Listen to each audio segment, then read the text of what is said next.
Ladies and gentlemen, welcome to Zoom into Wine. It's time for the show and your host, Ian Blackburn. Good evening. My name is Ian Blackburn, and I'm going to be talking to you tonight about Beaux Frères. And I thank you for joining me on Zoom into Wine. Every Wednesday and Saturday for the last year, I've been gathering people here on the Zoom platform, talking about wine, tasting wine, sending wine to your house so that you can taste with me. And I hope you guys enjoy. You can grab any glass of Pinot Noir tonight and talk to me about what's happening with Pinot Noir. We'll answer some questions in a little while. But there's so much to enjoy about Oregon Pinot Noir and Beaux Frères. So I just want to tell you a little bit of story first, and then we'll get into tasting the wine. First of all, we're going to be tasting today a wine that has established greatness in the Willamette Valley. And this Willamette Valley has many different sub-appellations, AVAs, American Viticultural Areas. And they each have little nuances, just like the great wine regions of the world, such as Burgundy, Bordeaux, Napa Valley, and the Willamette. They each have these little sub-appellations. Some have a little different soil, slope, exposition, water and resources, and that's what makes wine different wherever wine comes from. Willamette Valley, up near Portland, has these 10 sub-appellations, and in fact there is a sub-appellation called Willamette Valley as well inside of the Willamette Valley, AVA. There are other growing areas in Oregon as well, and they kind of grow from the California border north and then along the Washington border towards Idaho. I've heard there's some pretty interesting wines in Idaho too. Oregon is the third largest wine producer in the United States behind California and Washington. Willamette Valley is the state's largest growing region. And the Pinot Noir varietal is what Willamette Valley has really established its predominance around. And in fact, they've made a lot of laws and rules to really help protect quality of Pinot Noir, such as it needs to be 100% from and bottled in the Willamette Valley to be called Willamette Valley, and it has to be 100% varietal. You can't blend anything in with Pinot Noir and call it Pinot Noir. A little different here in California. We can do it, most people don't, but at the low end of the scale, wine producers will try anything to create a little more value, a little bit more quality. The history of Willamette Valley goes back to the 1960s as a growing region. Early vineyards were planted in 1961. A really interesting fact is in 1964, this is where food writer and Portland native James Beard places Oregon on the culinary map. And that's a pretty interesting detail, because Oregon really is an amazing place to go and eat. They have definitely established themselves as a fantastic dining destination, and especially in the Portland area. 65, we had David Lett. David Lett is an absolute pioneer, really kind of laid down the foundation for Pinot Noir, did a lot of research, and really took a lot of risks, and it's all paid off for everybody that are standing on David Lett's shoulders. Shortly after Dick Erath in 1968, the Ponzis in 69, Susan Sokolblosser in 1970, 1971, David Adelsheim in 1972. Looks like the Winovsky family. Troon Vineyards, also in Applegate Valley. So quite a bit happened in and around the 1960s, 1970s, and we've taken off from there. There's now hundreds of wineries in the Oregon appellation. We don't see many of them here in Los Angeles because it's so competitive, for the California wine industry. but they are coming in larger and larger numbers, and that's really good to see. And also, I will say, stylistically, the wines continue to pivot and adjust to the taste and preferences of a larger audience. For many years, these wines were being made in an ultra Burgundian style that really required a decade in the bottle for them to become enjoyable. And I would say the better wines still enjoy that type of evolution, but many Pinots are now being made for ready to drink, ready to enjoy, and I think stylistically they've really figured it out. And so we're going to talk about that as we go through our program tonight. But really what we're talking about tonight is the leader of the pack, and that is a brand called Beaux Frères. Beaux Frères got started 1980s. This guy, Michael Etzel, really an amazing dude, and he's given us a lot of his time and attention. I'm doing this kind of for him tonight because I really appreciate his insistence on focusing on great wine and Pinot Noir and his story. I'm a small producer as well. He started as a small producer. Little investment from his brother-in-law. Didn't hurt that his brother-in-law was Robert Parker, the wine advocate. But Robert Parker, the wine advocate, absolutely refused to ever write about these wines and never got involved and really kept his hands out of it. It was a financial investment, but a good one because this is a very important brand now. Now, when we taste good wine, we know it's coming from a good vineyard, and when you visit Beaux Frères, they're doing everything they can to promote quality. Vineyard spacing, slope, sustainable practices, a lot of biodynamics and organics being used as well, but very sustainable is the qualification that they've achieved. And there's, you can just see the size of the plant, the number of plants per row, and how tightly spaced they are. Everything's done here with purpose, and that purpose is quality. They're handling their native yeast processes, the way they press the fruit, the way the wine goes into kind of a natural state, secondary fermentation, very much an élevage process at the winery with great purpose. So the vineyard itself, as I said, all natural processes, organic processes, nothing, no commercial sprays, no toxic chemicals. So really origins of a great vineyard. They need to allow that greatness to come from the place and that hillside and that steep hill and that exposition that this hill has created too. And this was just a giant throwing of the dart by Michael back in the 1980s. He saw this hillside. He had some curiosities and he went for it and he planted this spot. And this vineyard is absolutely spectacular now. This is the 2018 Beaux Frères that I've poured in my glass, and it's a really special vineyard designation. They make several different wines. All of them are very highly scored. The one that we're tasting today got some particular high achievements, and this is about caring for the minute details and understanding the reaction that wine has when it's not properly handled. So they do everything to prevent oxidation. They're really high quality standards, as I said. The use of extensive French oak, very focused on doing it well, doing it right, and doing things consistently, but also taking some risks and continuing to learn from them.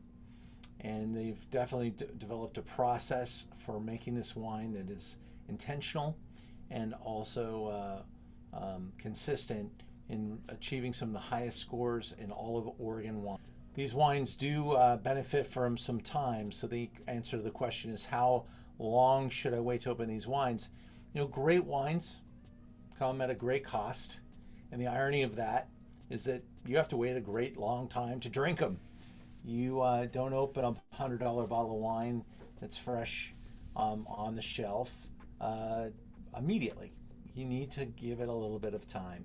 And what happens is it matures, it grows into itself, it develops more nuance. The hard edges of the wine soften, and you create a wine that's got texture, and over time that continues to unwind this tightness that you first initially feel in a young wine. Unwinds, softens, and allows you access to smelling the wine, smelling the vineyard, smelling the winemaking techniques, smelling the nuances that the vineyard and the grape varieties can create. The facility has remained in Michael's control, but recently was purchased a small part of the vineyard. Further investment was given through the brand Henriot Champagne.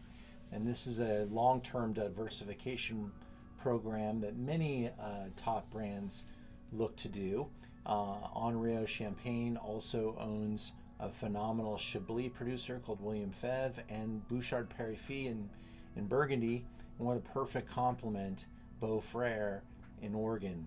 It's a set of jewels and a crown, and Henriot is definitely one of the leaders in this luxury category of fine wine. His son is getting ready to well, apparently has the title winemaker. I'm not sure how long that's been in place, but Michael is still the face of the brand, but there's definitely a succession in place, and these young guys are doing some pretty radical stuff to ensure the future is bright for both of them.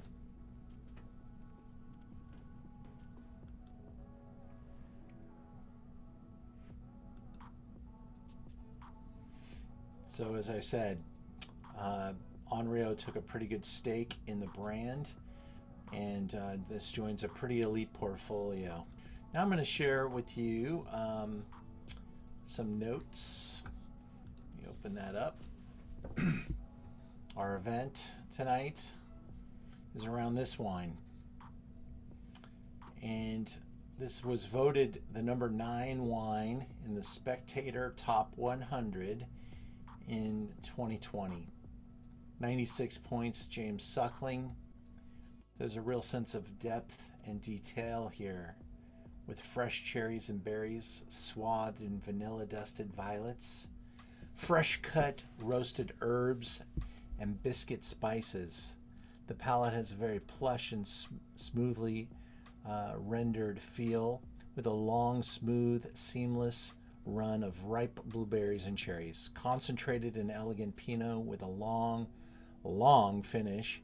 Drinks across the next decade. Spectator combines structure with verve, offering richly expressive raspberry, violet, and orange peel flavors, with a take on a polish and a complexity towards well-buffed tannins. Drink now through 2028.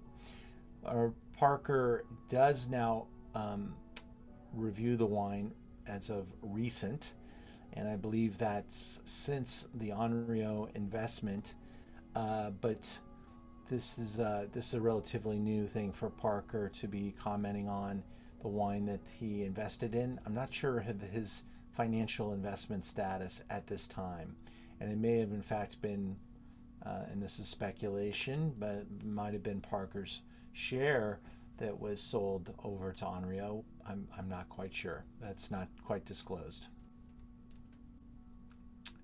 But comments are about the cinnamon stick, citrus peel, roses, warm earth, dried leaves, over a core of fresh cranberries, red currants, blackberries, with a hint of amaro and crushed raspberries. It's medium bodied with a slowly blossoming fruit, gaining altitude with those nuances of earth, spice, and amaro, finely framed and wonderfully fresh with a long, nuanced finish. All right, so I'm going to take a look at this wine, 2018 Beaux Frères. Now, Pinot Noir, Pinot Noir from Oregon does have a lot of restraint typically. 2018 was a really, really great vintage in Oregon Pinot. This wine does say on the back label 13.7 alcohol, and in terms of Burgundy, in terms of California, that's pretty restrained, especially for a wine that's going for the gusto. But these berries are absolutely minute, minuscule, pea-sized berries. Lots of skin, a little bit of juice. That high ratio of skin to juice gives us this incredible color, depth, richness. And I love the different nuances that each of the reviews give to this wine. It really helps build your ability to taste wine, reading from these noted experts. The scale that they use tends to be built on a scale that's classically built off of 100 points, 90 points being an A. But really what they do is they break it into pieces. What James Suckling particularly taught me is that he looks at the wine, notices the color, and out of 15 points, what would you give the color? So, obviously this wine's probably, 14.5, 15 in color because it's Pinot Noir. And when you look at this wine through the glass onto a white background, this thing is just as dark as Pinot could probably be and keeping it Pinot. So it's really, really an intense experience in the nose and in the color. Sorry, the nose, the aromas were 25 points. And when you're tasting these wines out of barrel, you got to have some imagination. You got to show your wisdom in tasting the wines too, and understand their state, and then project that into the future. And that's where these guys take some risks as wine reviewers. And so the aromas that we're smelling, and potentially each of these persons tasted them at a different moment with different, situation. And even Robert Parker says, my mood can affect a wine by 2 to 5 points. So there's definitely some personality. This is one person's score. But when we get to aromatics, and we're talking 25 points, 25 being amazing, you're looking at something that's pretty amazing in the nose here. And when you pull back that, what is the definition of Pinot Noir? That those spices, that fruit orientation, that smell of place, the detail, and having something with so much complexity. And obviously there's a lot of facets here. I've always, from when I studied for the MW, I wrote a paper about comparing wine to a diamond and the facets and what do we use to judge a diamond. We have the five P's? I can't remember the damn paper anymore, but it's 5 C's: cut, clarity, color, all that stuff. And so we need something like that for wine. And so this formula that we use: color 15, aromas 25, body and structure 25, and then the final thing, which because there's color, aromas, and body are they're really trying to eliminate subjectivity there. It's like, okay, color, it's obvious, bam, 15 points. Aromas, does it smell like it's supposed to? Does it smell good? Are there any flaws? How much nuance do we get? Okay, it smells great. 25 points, 24 points maybe if you want to be really stingy. Body and structure. This is where you need to understand the grape, you need to understand the place. And in Oregon, you're going to get a wine that's super tight and wound. You're going to have that core, that intensity, that spiral of energy, that punch in the middle that will take some time to release a little bit. There's this it's like wound up like a top, and it just needs a little, 4 or 5 years to continue to blossom and grow in the experience. And that's what you can smell and taste. As an experienced taster, you can say, okay, I understand there's a lot going on here, and it's going to continue to evolve. And so body and structure, absolutely. You've got to be 24, 25 points on this wine. And then the final thing is a little subjective, and it's the overall impression. And if you don't like Pinot Noir, and you're talking 35 points of a review, then it's going to be tough to get a high score. But if you love Pinot and you understand the category, and you can compare it to the great Burgundies, you can compare it to the great wines of California, New Zealand, and there's some amazing Pinot Noir growing in Argentina, down in Casablanca Wine Valley, and in Chile.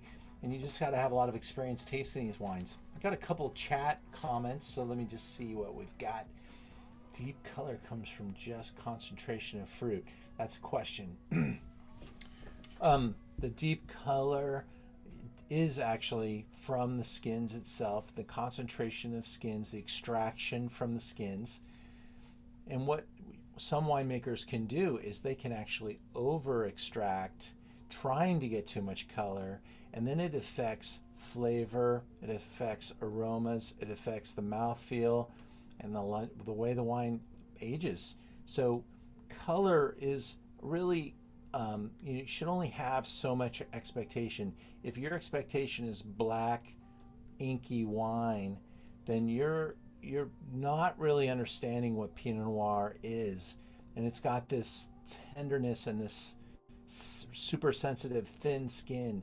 To be able to get color, it's going to take a really significant effort to get that kind of color saturation. So yes, color is a result of skins. There are some techniques that we can use to enhance the color extraction, but again, it will have an impact on flavor, mouthfeel, and all the other factors.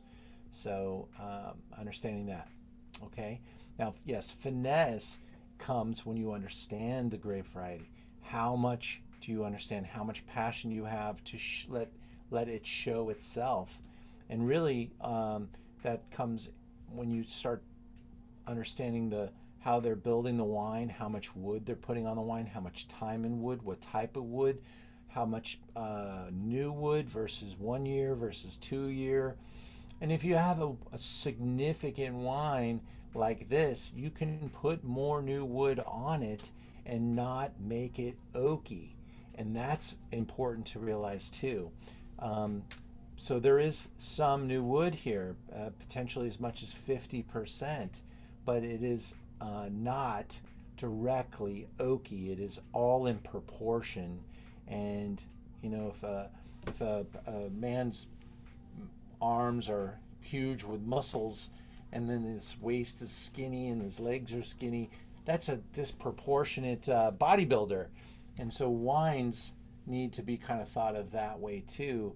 You got to have all of those boxes checked. You don't just want to make it oaky, and you don't just want to make it dark. You need to have all the other pieces.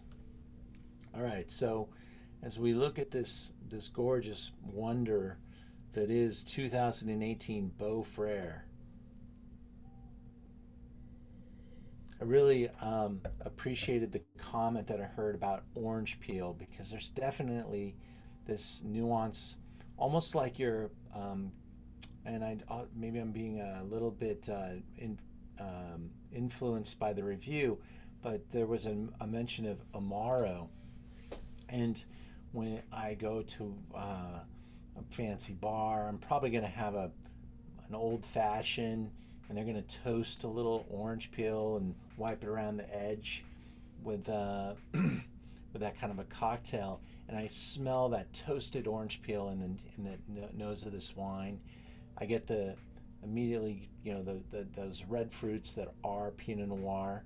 There's such an immense number of possibilities here in the spices and in the floral component to when I say floral, I'm including the smell of the vineyard, the rocky nuances, the earth tones that are being impacted here from really, really special vineyard site with great exposition and really now older vines. We're talking about vines that are from the 1980s, and so these vines have anything over 20 years of age is really kind of at its most optimal spot, and you might actually say 10 years of age is when they become optimal now, because the new species of vines that we're using and the new understanding we have and how we select rootstock and how we select clone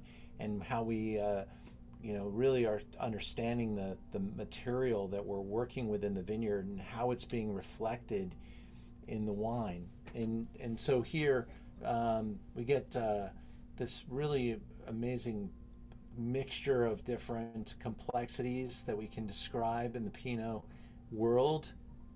And there's this like wall that you hit when you start tasting this wine, because it is youthful, but you just spend 10 seconds, 20 seconds, 30 seconds, and you feel the layers of this wine, and you get to that's the stoniness and the fruit, and it kind of goes back. Oh, there's the fruit again, and there's the spice, and there's the minerality in it, and there's pretty good tannin, and it's this is not a big plush jammy experience at all. This is really drying, and it has a lot of soft nuance to it, but so much of it that it ends up being kind of powerful.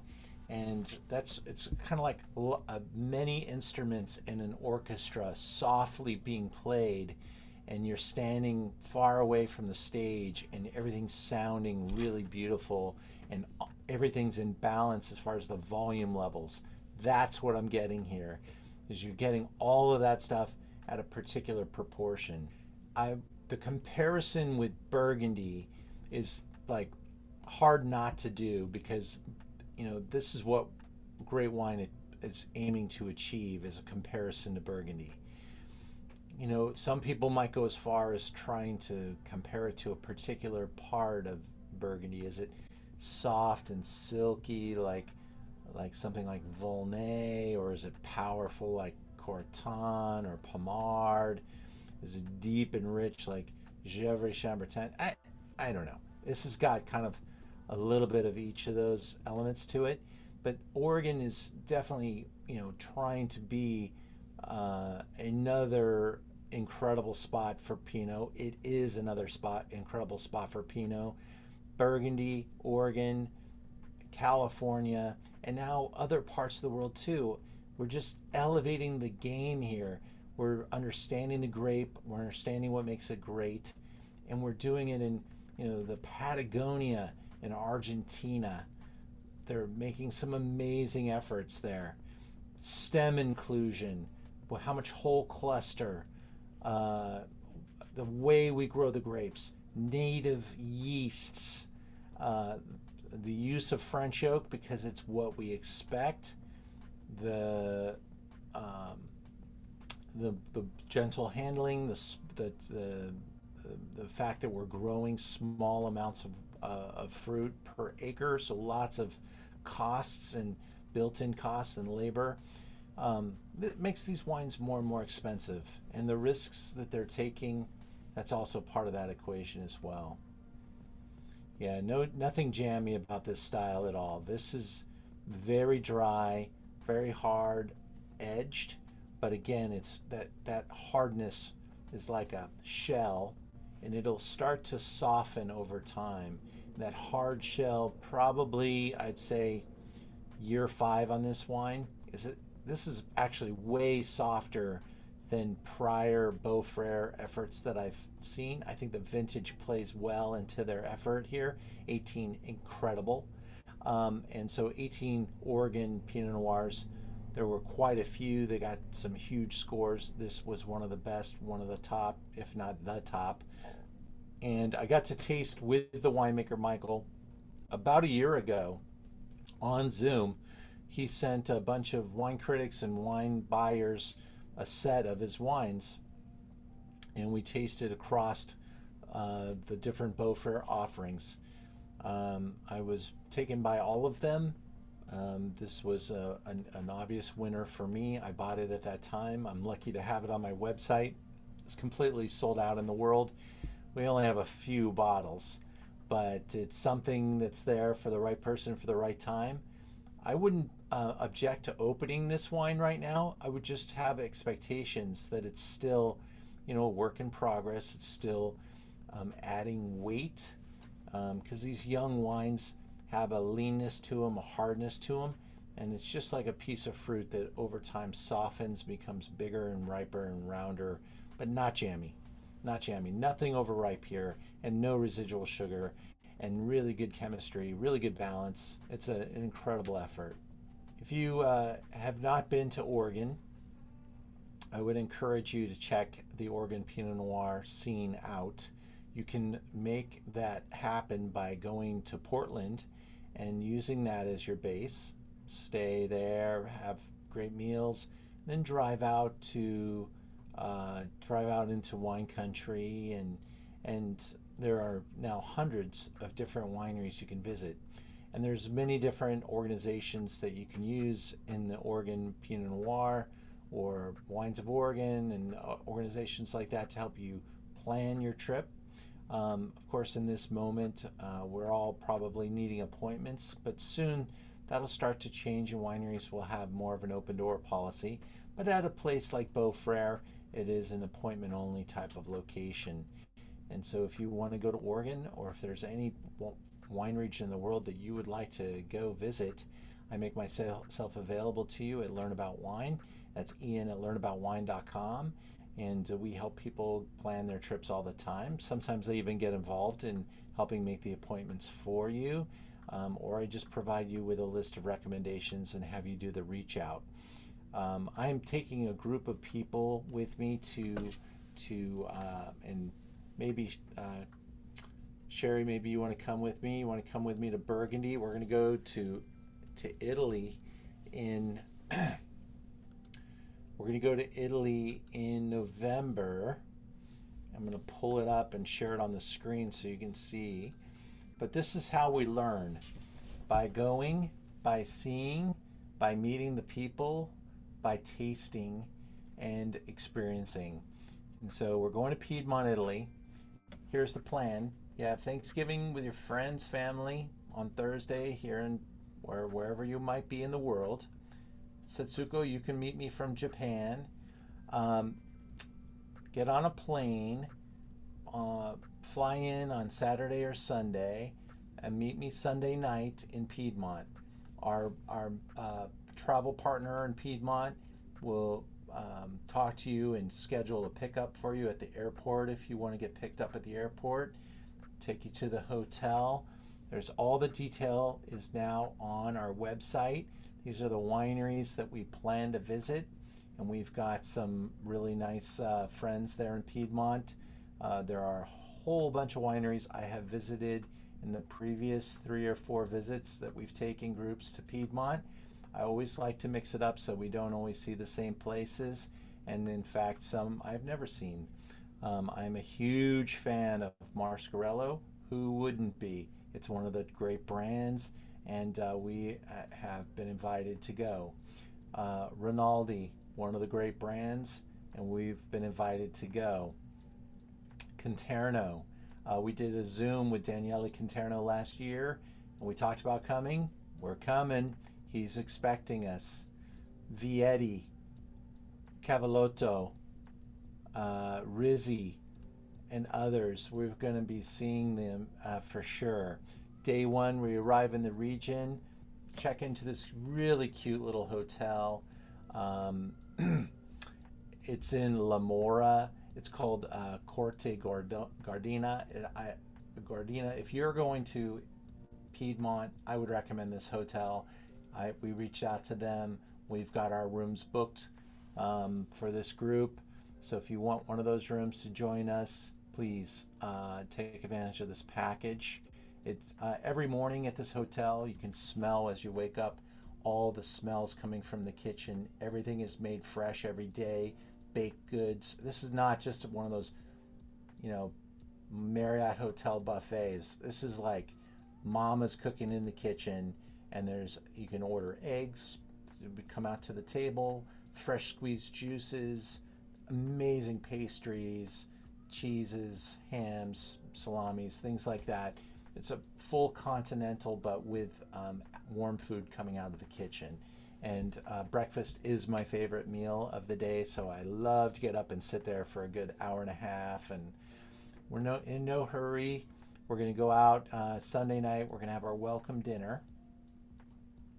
Monday, we'll go start seeing some of the producers. And we typically go to one producer, then we worry about lunch, and then we go see another producer. Now, some wine regions you go to, maybe, us in California, we'll go to Paso, and we can see like 4 or 5 wineries in one day. That's just really not possible in Italy. It's not about the distance. It's about the mentality of the visit. It's about getting to know the family. It's about, sitting down with them. They probably have some appetizers. They're going to pour you 4 or 5 wines in a very formal setting. Formal meaning like the glasses are polished and waiting for you at the table on a placemat, and there's a whole show that they intend to give us.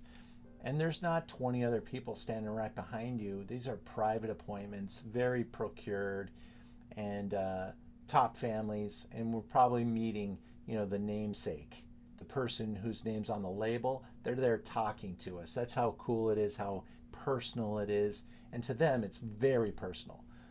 They don't make a lot of wine.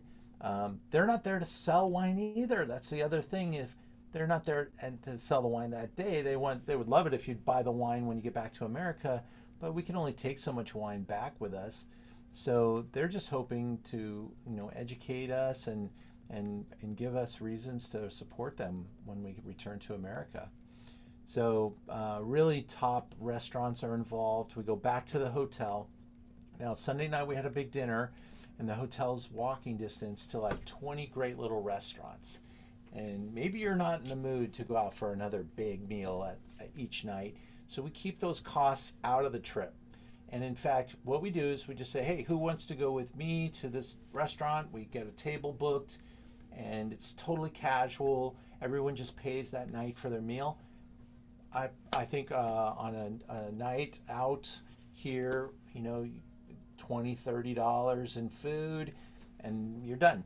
If you want to participate in the wine, they have a million wines by the glass, but we tend to start ordering some bombers off the list, and that's when it can get expensive. So, you can either participate or not, but we just sit around and enjoy, and let's order another bottle. No, that's enough for me. And you can just kind of pace yourself. You don't even have to participate if you want just some nice relaxing time. So we go to the next day, we're going to go visit a family that's focused on hazelnuts, and they're going to teach us about the hazelnut industry. We'll taste a bunch of their products, super high-end, super good quality, the type of stuff you want to bring home to your friends. You got to have a little bit of that. And this is really a big, important industry in Piedmont. This is where all the great hazelnuts are grown. This is like major hazelnut heaven. And so we're going to go see one of the best producers and some of their products. A little bit of that, a little lunch, another Barolo producer or two, and then back to the hotel for another night on our own. Day 3 or 4, that was day 3 Tuesday. Day 4 is truffle hunting. We're taking the dogs out truffle hunting. We'll learn all about it from a master, very much an entertaining guy.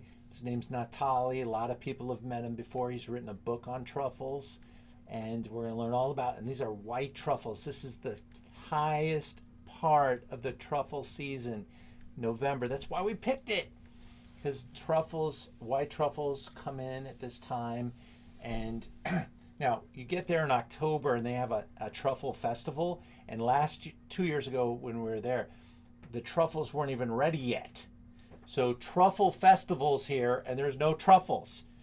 so we show up at Thanksgiving, and there's so many truffles they can't even. They're like they just leave a basket of truffles on the table for us to like shave ourselves and go crazy, and you know the cost of truffles get expensive when you import them and all that stuff over here, and they're not cheap because they're you know it depends on the season, but we get so spoiled and they're so fresh and so delicious.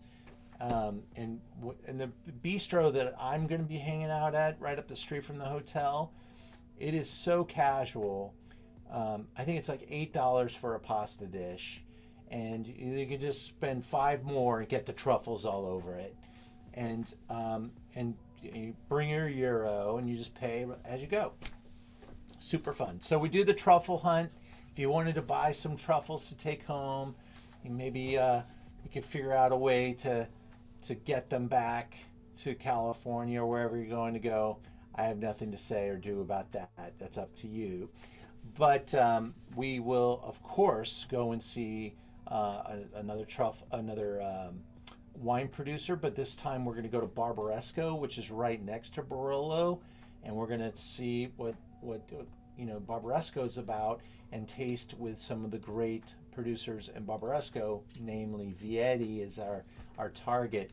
And so we'll hang out with the Vietti family, and we'll be able to maybe even do a little bit of shopping in Alba while we're there. It's all about having fun and enjoying. It's not power tasting 10 wineries a day. You get fatigued. We're there for 5 days. 1, 2 wineries a day. Good long experiences, and then you can enjoy your evening times and not have any problems with your health. And so on Thursday, the 5th day, we're there. We're going to do a cooking class. We've done it almost every trip. It's just so much fun because we're really starting to make some friends on the trip. And then we go and we learn about how to make handmade pasta. And then we sit down and eat the meal that we made. And it's just really great bonding experience. And then we'll go and visit another winery. And that's how we do it. I think Wednesday night we're organizing a special dinner Wednesday night. If I'm in Alba, that might be what we're doing, because then we got one more night on our own. So it's Monday, Tuesday, and Thursday night on our own for dinner. And then Friday, our final day, we'll save a couple of our top winery visits, which I won't be telling you who they are for Friday, but we're going to go visit those top wineries and then have a really special farewell dinner made for us as a way to sign off. Now, this doesn't mean the trip has to be over Friday. I'm going to wake up on Saturday, kind of sleep in. I'm going to work my way down to Tuscany. We're going to go to Florence. I'm going to spend Saturday and Sunday on my own. This company will transport us there. You could come with me. We can hang out in Florence for a couple of days. In fact, we're going to welcome people to stay with us in Florence. We're going to do 4 more days over in Tuscany. We're going to go to Chianti. We're going to go to we're going to go to Montalcino, taste some Brunello wines. We're going to go out and do some super Tuscans, looking at some of the best brands in the business. Maybe it's Sassicaia, maybe it's Massetto, maybe it's we're going to be going into Montalcino again. We'll see some top Brunello producers. This is one day at a time, nice pace, and you can even just do Tuscany if you want. So you could do Piedmont, you could just do Tuscany, or you could do both. And so we're going to be opening up Tuscany soon. We're finalizing pricing and details probably within a week. This Piedmont trip, those that are on the Piedmont trip have first right of refusal on the Tuscany trip. And the Piedmont trip, we have already received deposits for enough to do the trip. It's not sold out yet. We're going to sell out between 10 and 12 people, and that's all we want to take. We don't want huge, massive buses. These are nice, comfortable buses that get us around pretty quickly. We want a nice audience to go with us. A lot of fun. It's a lot of single people too. There's a single supplement where you just go and it's like it's not even that much. I was surprised. I was like, why is the single supplement so low? But the hotels in Piedmont at this time are not that expensive. So we're not trying to gouge anybody. We just want to be able to go. This trip is, on some other website that's going to feature a big name chef. They're going to try to pay them a lot of money. This trip would be $10,000 with a celebrity chef. We're selling it for $5,000. It's actually 3,900 euro. I think it's 39.95 euro. So whatever the dollar is on payment day, and the payment day has now been established as August 1st. So on August 1st, we'll figure out what that euro is, and we'll make the payments. We'll pay all the purveyors. And if there's any problems with COVID or anything, we've got a COVID escape plan. We'll get refunded, and then we'll have an insurance product that when we go, if there's a problem when we're there, the insurance will get involved and protect us. So that's how we're going to do it. And we're a little bit early in this, but a lot of people have announced trips, and some of these trips are further out in the future. But I'm thinking that by the end of November, first week of December, things are either getting really bad or things are getting really good. And so we'll know in advance, and the airlines are all offering refundable tickets. So it's a really good plan. And if we do have to cancel for any reason, we'll just pick it up and put it into next year when it's safe to go. So we work with these people before. We've had incredible experiences before. The hotel's amazing. I'm sure you'll love it. I hope I talked you guys into it. Think about it. Come and ask me some questions if you want to know more. It's $1,000 to be on the deposit list. And I hope you guys will join us from anywhere in the world. All you got to do is meet me in Piedmont. Fly into either Tuscany, which is the Florence airport, Firenze, or Milan, and we can get you to join us with great ease. So with that, I hope you guys have a great night. We have a bunch of activities on our Zoom into Wine calendar. In July, the big change for us is that we're moving to a Wednesday, Thursday Zoom calendar. Saturdays, summer, I go out to the Hollywood Bowl a lot. I do a lot of private events. I'll be doing some live events on the weekends. So I want to free up my Saturdays, and we're going to be going Thursday and Wednesday nights with our Zooms. So I hope you guys will stay with us. It's been a full year of doing these Zooms. We have all the Zooms now cataloged on our website. You can go to zoomintowine.com, see all the tastings that we have coming up. This Saturday we're doing empanadas and Malbec. The empanadas are from World Empanadas here in Los Angeles. They're going to be delivered to you ready to bake, so you can have the delicious empanadas with us. But as you come all the way down to the bottom, and there's a lot of stuff I could be talking about here, but you come down all the way to the bottom, and there's our Zoom archive. We've got all the Zooms for the last year. Some of them, we had some technical glitches, so that some of them might be short or whatever, but almost everything that we've done for the past year is on our Zoom archive. And if you click on those, you can go and you can click and watch the Zoom in its entirety, and get a lot out of that if you like. Anyway, it's been fun talking to you guys again. I hope you will visit Zoom into Wine. Merchant of Wine, we have a few bottles of the Beaux Frères available. I can't recommend it enough. I want to thank Mike for sending me a sample to be able to taste with you guys. And Beaux Frères, they're amazing people. I only had a few bottles, and some of you got a bottle. I hope you guys enjoy it, whether you're drinking it tonight or drinking it later. It's a real special treat anytime you can have Beaux Frères.